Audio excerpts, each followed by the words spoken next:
Now we are going to discuss the revolt of 1857. We have already discussed one cause of this revolt, and that is the military causes. Now, apart from this, what were the other causes? As I told you, that political cause. Here you just have to write all those points we have already discussed under doctrine of lapse. So the state which were annexed under this policy obviously were not happy, and they revolted against the British. Then within this, if you remember, there was one state which became very controversial, and it was this state which became the hub, or you can say the entire epicenter of this revolt, and that was the annexation of Awadh. So these are the 2 points one can write easily under the political causes. All the states which were annexed under doctrine of lapse, they were obviously against the British, and annexation of Awadh. Now the third one is the economic causes.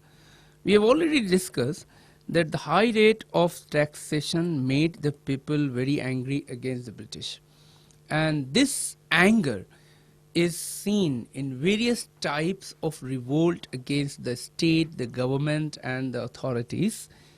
The second important reason is that post 1813, we have already discussed the process of deindustrialization, and that resulted into closure of most Indian industries, ultimately unemployment.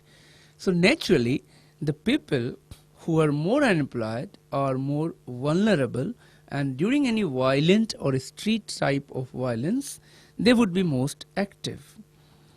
Then we have one more important reason for this revolt, and that is the socio-religious reform movement, socio-religious causes. What happened in this?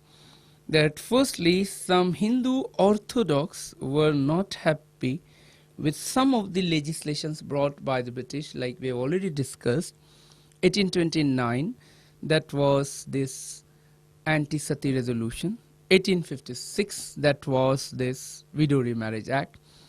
The female infanticide was banned, which was not welcomed by the Hindu Orthodox. So many of them believe that it is a conspiracy against their religion. Then some of the activities of the missionaries also were a reason for this revolt, because many Orthodox Hindus believe that the missionaries in India are conspiring against their religion and converting. Let me tell one interesting point. Number one, the East India Company in the beginning did not allow any missionaries in their cantonment. But only in the 1830s, the missionaries were allowed to come and preach their religion.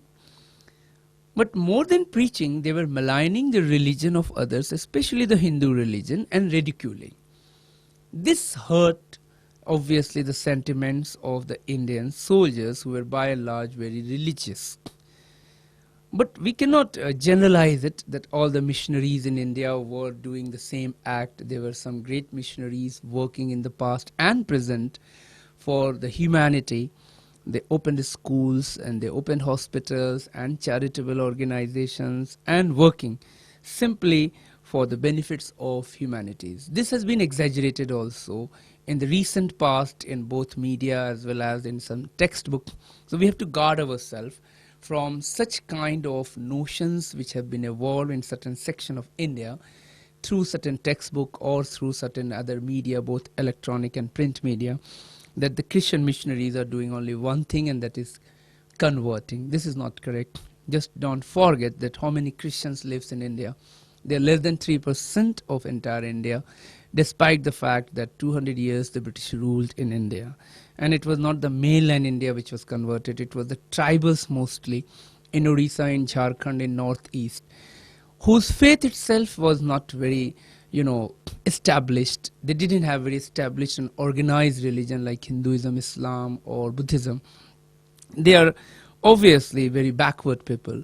And when some missionaries went with certain benefits to them, the material benefits, with the message of Jesus Christ. Obviously, it was an allurement also, but that allurement cannot be generalized. This is what the point we have to be very careful while writing a single line on missionaries, that the line and the words and the sentences should be very well guarded. So definitely it had some role in this revolt. Then one very interesting point is that some Muslim elite, which we can call in Persian as Ashraf, this Ashraf were Urdu and Persian elite, suffered most due to British rule. Because before British, the topmost position in army, in civil service, in judiciary, in revenue service were held by the Muslims elite. Now, after 1837, when English was made official language, replacing Persian, then this Muslim elite suffered most. Those who learn English are getting good jobs, and naturally the Muslims were far behind than the upper caste Hindus in learning English, the Bengali Hindus especially, along with some Maharashtrian and some Tamilian Hindus. So some of these Muslim elite joined this rebellion, thinking that if they succeed, they could re-establish the old system in which they were benefiting most. So this is how it gave an interesting dimension. When the actual revolt took place, we find that a good number of leaders came from Muslim elite, or who were known also as Ashrafs. So it's a multiple factors clubbed together. Soldiers' unrest brought this great revolt. So hope this causes part is very clear.